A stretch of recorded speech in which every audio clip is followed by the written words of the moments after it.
찬미 예수님, 안녕하세요. 주거니 받거니 성경 통독 시간입니다. 성경을 펼쳐 놓으시고 잠시 침묵 가운데 우리 각자가 잡은 대지향과 소지향을 두고 기도합시다. 성부와 성자와 성령의 이름으로 아멘. 아멘. 요한 1서 1장 1절 이하의 말씀입니다. 처음부터 있어 온 것, 우리가 들은 것, 우리 눈으로 본 것, 우리가 살펴보고 우리 손으로 만져본 것, 이 생명의 말씀에 관하여 말하고자 합니다. 그 생명이 나타나셨습니다. 우리가 그 생명을 보고 증언합니다. 그리고 여러분에게 그 영원한 생명을 선포합니다. 영원한 생명은 아버지와 함께 계시다가 우리에게 나타나셨습니다. 우리가 보고 들은 것을 여러분에게도 선포합니다. 여러분도 우리와 친교를 나누게 하려는 것입니다. 우리의 친교는 아버지와 또 그 아드님이신 예수 그리스도와 나누는 것입니다. 우리의 기쁨이 충만해지도록 이 글을 씁니다. 우리가 그분에게서 듣고 이제 여러분에게 전하는 말씀은 이것입니다. 곧 하느님은 빛이시며 그분께는 어둠이 전혀 없다는 것입니다. 만일 우리가 하느님과 친교를 나눈다고 말하면서 어둠 속에서 살아간다면 우리는 거짓말을 하는 것이고 진리를 실천하지 않는 것입니다. 그러나 그분께서 빛 속에 계신 것처럼 우리도 빛 속에서 살아가면 우리는 서로 친교를 나누게 되고 그분의 아드님이신 예수님의 피가 우리를 모든 죄에서 깨끗하게 해줍니다. 만일 우리가 죄 없다고 말한다면 우리는 자신을 속이는 것이고 우리 안에 진리가 없는 것입니다. 우리가 우리 죄를 고백하면 그분은 성실하시고 의로우신 분이시므로 우리의 죄를 용서하시고 우리를 모든 불의에서 깨끗하게 해주십니다. 만일 우리가 죄를 짓지 않았다고 말한다면 우리는 그분을 거짓말쟁이로 만드는 것이고 우리 안에 그분의 말씀이 없는 것입니다. 나의 자녀 여러분, 내가 여러분에게 이 글을 쓰는 까닭은 여러분이 죄를 짓지 않게 하려는 것입니다. 그러나 누가 죄를 짓더라도 하느님 앞에서 우리를 변호해 주시는 분이 계십니다. 곧 의로우신 예수 그리스도이십니다. 그분은 우리 죄를 위한 속죄 제물이십니다.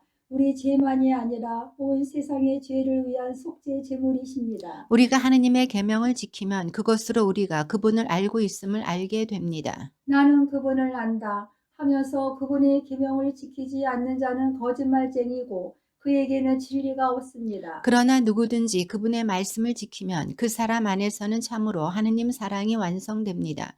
그것으로 우리가 그분 안에 있음을 알게 됩니다. 그분 안에 머무른다고 말하는 사람은 자기도 그리스도께서 살아가신 것처럼 그렇게 살아가야 합니다. 사랑하는 여러분, 내가 여러분에게서 보내는 것은 새 계명이 아니라 여러분이 처음부터 지녀온 옛 계명입니다. 이 옛 계명은 여러분이 들은 그 말씀입니다. 그러면서도 내가 여러분에게 써 보내는 것은 새 계명입니다. 그것은 그리스도께도 또 여러분에게도 참된 사실입니다. 어둠이 지나가고 이미 참빛이 비치고 있기 때문입니다. 빛 속에 있다고 말하면서 자기 형제를 미워하는 사람은 아직도 어둠 속에 있는 자입니다. 자기 형제를 사랑하는 사람은 빛 속에 머무르고 그에게는 걸림돌이 없습니다. 그러나 자기 형제를 미워하는 자는 어둠 속에 있습니다. 그는 어둠 속에서 살아가면서 자기가 어디로 가는지 모릅니다. 어둠이 그의 눈을 멀게 하였기 때문입니다. 자녀 여러분, 내가 여러분에게 이 글을 쓰는 까닭은 여러분이 그분의 이름 덕분에 죄를 용서받았기 때문입니다. 아버지 여러분, 내가 여러분에게 이 글을 쓰는 까닭은 처음부터 계신 그분을 여러분이 알고 있기 때문입니다. 젊은이 여러분, 내가 여러분에게 이 글을 쓰는 까닭은 여러분이 악한 자를 이겼기 때문입니다. 자녀 여러분, 내가 여러분에게 이 글을 쓴 까닭은 여러분이 아버지를 알고 있기 때문입니다. 아버지 여러분, 내가 여러분에게 이 글을 쓴 까닭은 처음부터 계신 그분을 여러분이 알고 있기 때문입니다. 젊은이 여러분, 내가 여러분에게 이 글을 쓴 까닭은 여러분이 강하고 하느님의 말씀이 여러분 안에 머무르며 여러분이 악한 자를 이겼기 때문입니다. 여러분은 세상도 또 세상 안에 있는 것들도 사랑하지 마십시오. 누가 세상을 사랑하면 그 사람 안에는 아버지 사랑이 없습니다. 세상에 있는 모든 것, 곧 육의 욕망과 눈의 욕망과 살림살이에 대한 자만은 아버지에게서 온 것이 아니라 세상에서 온 것입니다. 세상은 지나가고 세상의 욕망도 지나갑니다. 그러나 하느님의 뜻을 실천하는 사람은 영원히 남습니다. 자녀 여러분, 지금이 마지막 때입니다. 그리스도의 적이 온다고 여러분이 들은 그대로 지금 많은 그리스도의 적들이 나타났습니다. 그래서 우리는 지금이 마지막 때임을 압니다. 그들은 우리에게서 떨어져 나갔지만 우리에게 속한 자들은 아니었습니다. 그들이 우리에게 속하였다면 우리와 함께 남아 있었을 것입니다. 그러나 결국에는 그들이 아무도 우리에게 속하지 않는다는 사실이 드러났습니다. 여러분은 거룩하신 분에게서 기름 부음을 받았습니다. 그래서 여러분은 모두 알고 있습니다. 내가 여러분에게 이 글을 쓰는 까닭은 여러분이 진리를 모르기 때문이 아니라 진리를 알기 때문입니다. 또 진리에서는 어떠한 거짓말도 나오지 않기 때문입니다. 누가 거짓말쟁이입니까? 예수님께서 그리스도이심을 부인하는 사람이 아닙니까? 아버지와 아드님을 부인하는 자가 곧 그리스도의 적입니다. 아드님을 부인하는 자는 아무도 아버지를 모시고 있지 않습니다. 아드님을 믿는다고 고백하는 사람이라야 아버지도 모십니다. 여러분은 처음부터 들은 것을 여러분 안에 간직하십시오.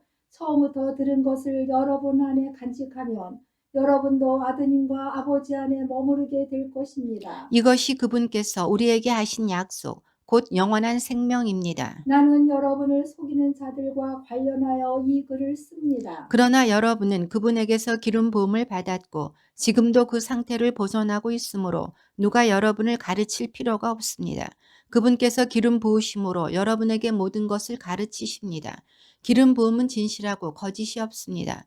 여러분은 그 가르침대로 그분 안에 머무르십시오. 그러니 이제 자녀 여러분, 그분 안에 머무르십시오. 그래야 그분께서 나타나실 때에 우리가 확신을 가질 수 있고 그분의 재림 때에 그분 앞에서 부끄러운 일을 당하지 않을 것입니다. 그분께서 의로우신 분이심을 깨달으면 의로운 일을 실천하는 사람들이 모두 하느님에게서 태어났다는 것도 알게 됩니다. 아버지께서 우리에게 얼마나 큰 사랑을 주시어 우리가 하느님의 자녀라 불리게 되었는지 생각해 보십시오. 과연 우리는 그분의 자녀입니다. 세상이 우리를 알지 못하는 까닭은 세상이 그분을 알지 못하였기 때문입니다. 사랑하는 여러분, 이제 우리는 하느님의 자녀입니다. 우리가 어떻게 될지는 아직 드러나지 않았지만 그분께서 나타나시면 우리도 그분처럼 되리라는 것은 알고 있습니다. 그분을 있는 그대로 뵙게 될 것이기 때문입니다. 그분께 이러한 희망을 두는 사람은 모두 그리스도께서 순결하신 것처럼 자신도 순결해야 합니다. 죄를 저지르는 자는 모두 불법을 자행하는 자입니다. 죄는 곧 불법입니다. 여러분도 알다시피 그분께서는 죄를 없애시려고 나타나셨던 것입니다. 그분 안에는 죄가 없습니다. 그분 안에 머무르는 사람은 아무도 죄를 짓지 않습니다. 죄를 짓는 자는 모두 그분을 뵙지도 못하고 알지도 못한 자입니다. 자녀 여러분, 아무에게도 속지 마십시오. 의로운 일을 실천하는 일은 그분께서 의로우신 것처럼 의로운 사람입니다. 죄를 저지르는 자는 악마에게 속한 사람입니다. 악마는 처음부터 죄를 지었기 때문입니다. 그래서 악마가 한 일을 없애버리시려고 하느님의 아드님께서 나타나셨던 것입니다. 하느님에게서 태어난 사람은 아무도 죄를 저지르지 않습니다. 하느님의 씨가 그 사람 안에 있기 때문입니다. 그는 하느님에게서 태어났기 때문에 죄를 지을 수가 없습니다. 하느님의 자녀와 악마의 자녀는 이렇게 뚜렷이 드러납니다. 의로운 일을 실천하지 않는 자는 모두 하느님께 속한 사람이 아닙니다. 자기 형제를 사랑하지 않는 자도 그렇습니다. 여러분이 처음부터 들은 말씀은 이것입니다. 곧 우리가 서로 사랑해야 한다는 것입니다. 악마에게 속한 사람으로서 자기 동생을 죽인 카인처럼 되어서는 안 됩니다. 그가 무슨 까닭으로 동생을 죽였습니까? 자기가 한 일은 악하고 동생이 한 일은 의로웠기 때문입니다. 그리고 형제 여러분, 세상이 여러분을 미워하여도 놀라지 마십시오. 우리는 형제들을 사랑하기 때문에 우리가 이미 죽음에서 생명으로 건너갔다는 것을 압니다. 사랑하지 않는 자는 죽음 안에 그대로 머물러 있습니다. 자기 형제를 미워하는 자는 모두 살인자입니다. 그리고 여러분도 알다시피 살인자는 아무도 자기 안에 영원한 생명을 지니고 있지 않습니다. 그분께서 우리를 위하여 당신 목숨을 내놓으신 그 사실로 우리는 사랑을 알게 되었습니다.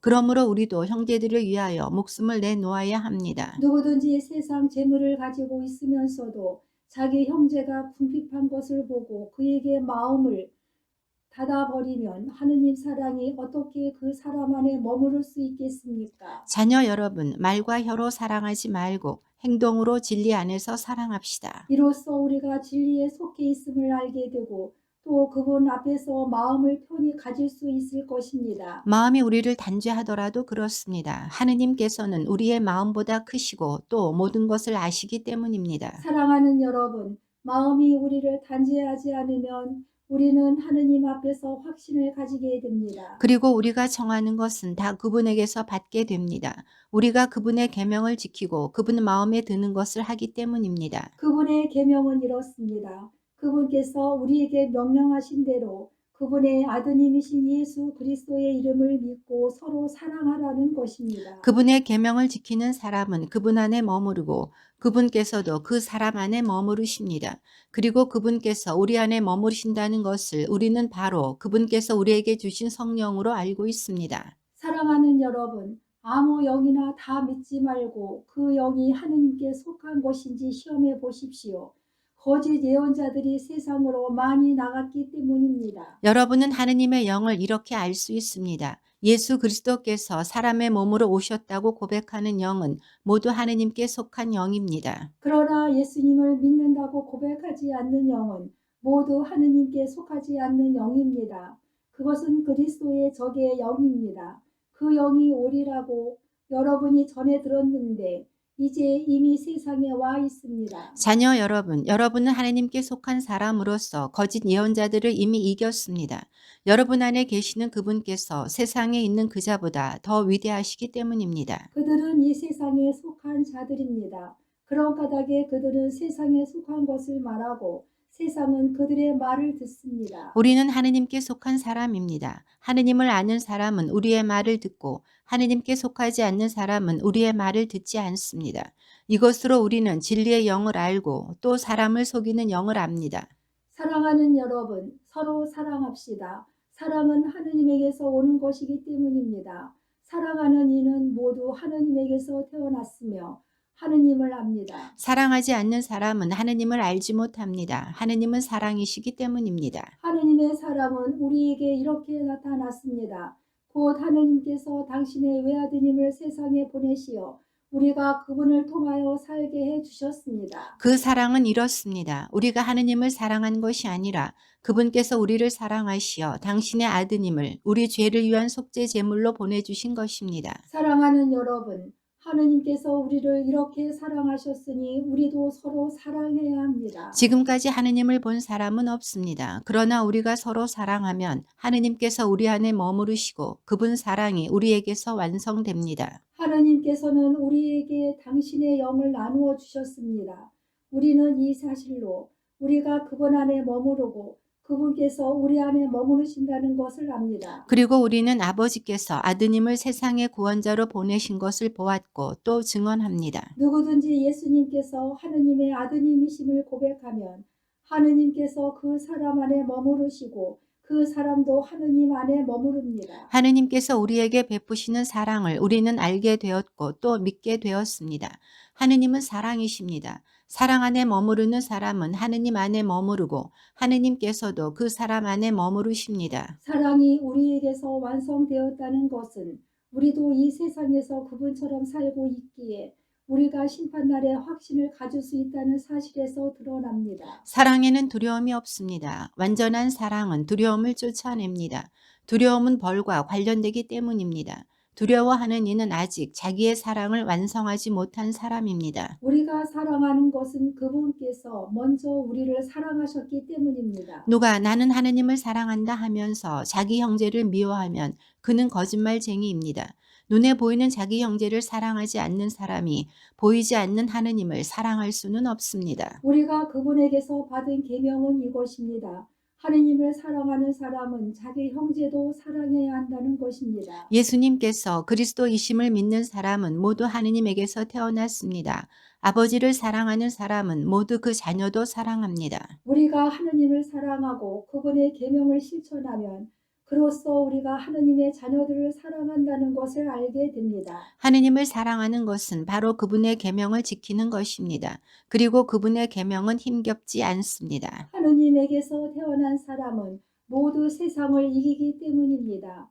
세상을 이긴 그 승리는 바로 우리 믿음의 승리입니다. 세상을 이기는 사람은 누구입니까? 예수님께서 하느님의 아드님이심을 믿는 사람이 아닙니까? 그분께서 바로 물과 피를 통하여 세상에 오신 예수 그리스도이십니다. 물만이 아니라 물과 피로써 오신 것입니다. 이것을 증언하시는 분은 성령이십니다. 성령은 곧 진리이십니다. 그래서 증언하는 것이 셋입니다. 성령과 물과 피인데 이 셋은 하나로 모아집니다. 우리가 사람들의 증언을 받아들인다면 하느님의 증언은 더욱 중대하지 않습니까? 그것이 하느님의 증언이기 때문입니다. 바로 하느님께서 당신 아드님에 관하여 친히 증언해 주셨습니다. 하느님의 아드님을 믿는 사람은 이 증언을 자신 안에 간직하고 있습니다. 하느님을 믿지 않는 자는 하느님을 거짓말쟁이로 만들어 버렸습니다.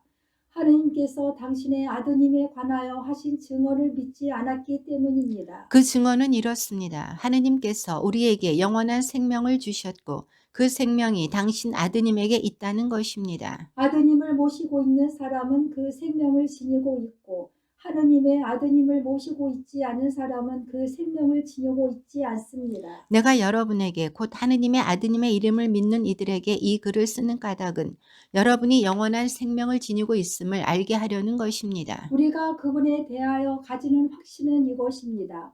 우리가 무엇이든지 그분의 뜻에 따라 청하면 그분께서 우리의 청을 들어주신다는 것입니다. 우리가 무엇을 청하든지 그분께서 들어주신다는 것을 알면 우리가 그분께 청하는 것을 받는다는 것도 압니다. 누구든지 자기 형제가 죄를 짓는 것을 볼 때에 그것이 죽을 죄가 아니면 그를 위하여 청하십시오. 하느님께서 그에게 생명을 주실 것입니다. 이는 죽을 죄가 아닌 죄를 짓는 이들에게 해당됩니다. 죽을 죄가 있는데 그러한 죄 때문에 간구하라고 말하는 것은 아닙니다. 모든 불의는 죄입니다. 그러나 죽을 죄가 아닌 것도 있습니다. 하느님에게서 태어난 사람은 아무도 죄를 짓지 않는다는 것을 우리는 압니다. 하느님에게서 태어나신 분께서 그를 지켜주시어 악마가 그에게 손을 대지 못합니다. 우리는 하느님께 속한 사람들이고 온 세상은 악마의 지배 아래 놓여 있다는 것을 압니다. 또한 하느님의 아드님께서 오시어 우리에게 참되신 분을 알도록 이해력을 주신 것도 압니다. 우리는 참되신 분 안에 있고 그분의 아드님이신 예수 그리스도 안에 있습니다. 이분께서 참 하느님이시며 영원한 생명이십니다. 자녀 여러분, 우상을 조심하십시오. 주님의 말씀입니다. 하느님 감사합니다.